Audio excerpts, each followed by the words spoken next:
to live with relation is very painful process. You have to suffer lot. You have to sacrifice lot.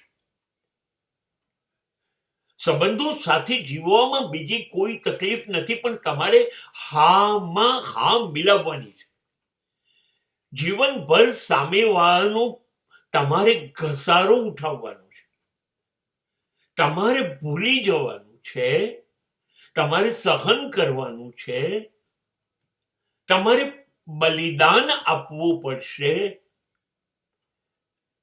અને આ બધું જ તમારે હસતા મોંએ કરવાનું છે. કોઈ શબ્દ બોલવાનો નથી સંબંધો બાબતમાં. હા, એ તમારા પાસે તમે ન ધાર્યો હોય એવો ગેરલાભ લઈ જાય તો પણ કશું બોલવાનું નથી. બસ જોડાયેલા રહેવા માટે આટલું કરવાનું છે, તો સંબંધો જળવાશે.